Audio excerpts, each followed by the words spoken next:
Hey guys, तो कैसे हैं आप सब। आपका वेलकम है मूवीज अलाइज में। आज की वीडियो में हम बात करने वाले हैं किस तरह से अल्ट्रॉन वापस आने वाला है एवेंजर्स सीक्रेट वॉर्स की एंडिंग में, और उस अल्ट्रॉन के वर्जन को डिफीट करने वाला है टोनी स्टार्क खुद। जी हाँ, रूमर्स के मुताबिक टोनी स्टार्क का जो रिटर्न है वो पॉसिबल है आर्मर वॉर्स मूवी में, और फिर टोनी का ये वाला वर्जन आगे जाके डिफीट करने वाला है सक्सेसफुली अल्ट्रॉन को सीक्रेट वॉर्स में। तो इस थ्योरी की डिटेल में जाने से पहले अगर आपने अभी तक मेरे चैनल को सब्सक्राइब नहीं किया और आप मार्वल के फैन है तो मेरे चैनल को जरूर सब्सक्राइब कर लें, क्योंकि हमेशा हम यहाँ पे मार्वल के बारे में ही बात करते हैं। तो सबसे पहले इस न्यूज या फिर लीक का जो सोर्स है वो है कॉस्मिक सर्कस। उन्होंने पहली बार ये बात रिपोर्ट की कि अल्ट्रॉन रिटर्न करने वाला है सीक्रेट वॉर्स की एंडिंग में। तो लीक के मुताबिक अल्ट्रॉन की death Avengers Age of Ultron में कम्प्लीटली नहीं हुई थी, वो अभी भी जिंदा है और चला गया हाइबरनेशन मोड में। अल्ट्रॉन इंटरनेट पे फैल गया था और उसको कम्प्लीटली खत्म करना पॉसिबल नहीं था एज ऑफ अल्ट्रॉन की एंडिंग में। यहाँ पे हम बात कर रहे हैं हमारे वाले अल्ट्रॉन की 616 के अल्ट्रॉन की, यहाँ पे मल्टीवर्स ऑफ मैडनेस का अल्ट्रॉन इंक्लूडेड नहीं है। तो हमारा अल्ट्रॉन अभी भी जिंदा है, उसका सोर्स अभी भी किसी के पास MCU में है। वो कैरेक्टर आप गेस कीजिए कौन सा हो सकता है। तो पहली अल्ट्रॉन की जो एंट्री है वो हो सकती है आर्मर वॉर्स में और उसके बाद विजन क्वेस्ट में, और फिर वो आगे जाके अपने ग्रैंड फिनाले वाली एंट्री कर सकता है सीक्रेट वॉर्स में। आर्मर वॉर्स एक मूवी होने वाली है टोनी स्टार्क के विलन्स के बारे में। पहले आर्मर वॉर्स का जो प्रोजेक्ट है वो मूवी नहीं था बल्कि एक शो था डिज्नी प्लस का, लेकिन बाद में उसको अपग्रेड किया गया मूवी पर, क्योंकि उसके लिए जो आइडियाज थे उनके पास वो बहुत बड़े थे किसी भी डिज्नी प्लस के शो के लिए। ये बात उस शो के प्रोड्यूसर नेट मोर ने खुद कंफर्म की थी। कोलाइडर के साथ अपने इंटरव्यू में नेट मोर ने बात कंफर्म की थी कि जो आइडियाज उनके पास थे आर्मर वॉर्स के लिए वो बहुत बड़े थे किसी भी डिज्नी प्लस के शो के लिए, इसीलिए इवेंचुअली शो को अपग्रेड किया गया मूवी पर। तो आर्मर वॉर्स सीरीज बेसिकली होने वाली है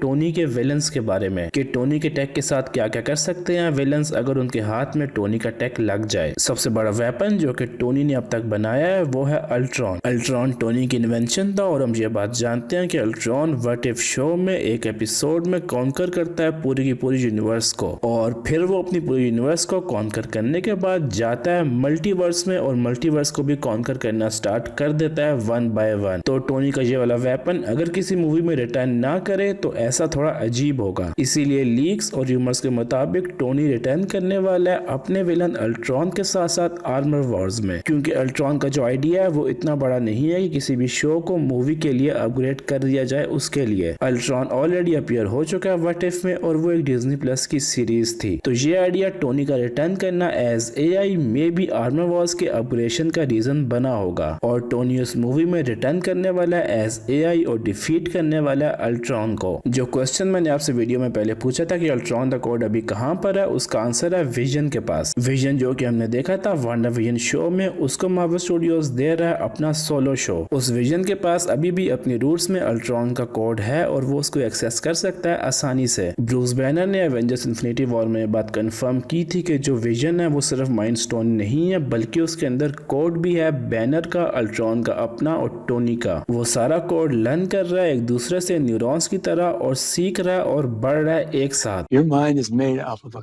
complex construct of overlays. Jarvis, Ultron, Tony, me, the Stone.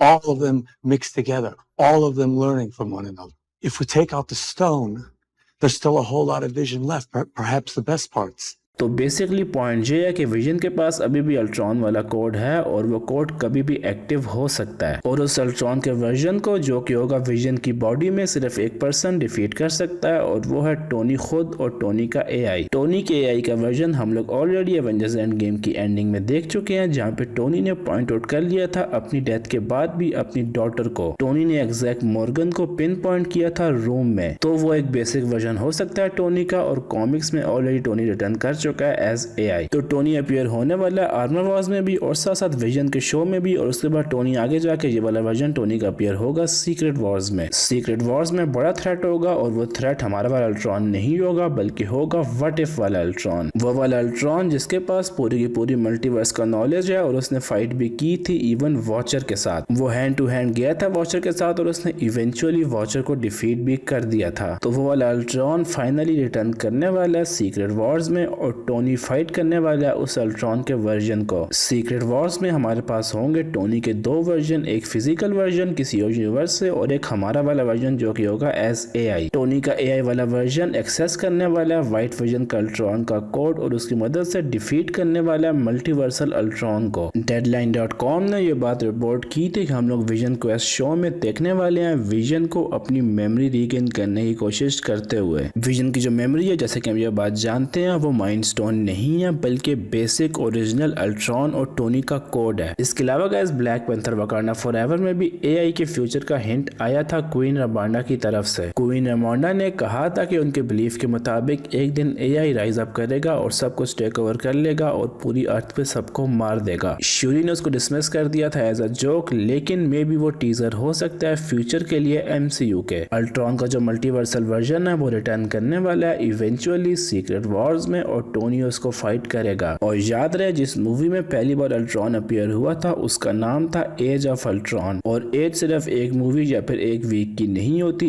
As होती है डेकेड्स की एज। और वो एज हो सकती है अल्ट्रॉन की बर्थ से लेके अवेंजर्स सीक्रेट वॉर्स तक की। Avengers Secret Wars probably take place करने वाली है 2030 में एमसीयू के। तो पूरे 15 साल होने वाले हैं अल्ट्रॉन के पास अपनी कॉन्शियस को रीगेन करने के लिए और अपनी एज को स्टैब्लिश करने के लिए। अवेंजर्स एज ऑफ अल्ट्रॉन ने ऑलरेडी स्टैब्लिश किया था अवेंजर्स एंड गेम का टाइटल। टोनी ने अवेंजर्स एंड गेम में कहा था कि that's up there, that is the endgame. तो यहाँ पे इस बात की यही पॉसिबिलिटी है कि may be Avengers Age of Ultron ने इवन सेटअप की थी अवेंजर्स सीक्रेट वॉर्स भी। आपके क्या व्यूज हैं सब पर मुझे कमेंट सेक्शन में जरूर बताएं। आज के लिए इस वीडियो में इतना ही। अब मैं आपको बता देता हूँ उस क्वेश्चन का आंसर जो कि मैंने पूछा था अपनी आखिरी वीडियो में। क्वेश्चन था कि एवेंजर्स एज ऑफ अल्ट्रॉन में थॉर पर किसका क्रश था। उसका आंसर है डॉक्टर हेलेन चो का। अब जो अगला क्वेश्चन है वो है 10 रिंग्स की जो ऑर्गेनाइजेशन है उसका कंट्रोल करेंटली एमसीयू में किसके पास है। मुझे इस क्वेश्चन का आंसर कमेंट्स में जरूर बताएं। तो आज के लिए इस वीडियो में इतना ही, मिलते हैं आपसे अगली वीडियो में। Till then be happy and piece.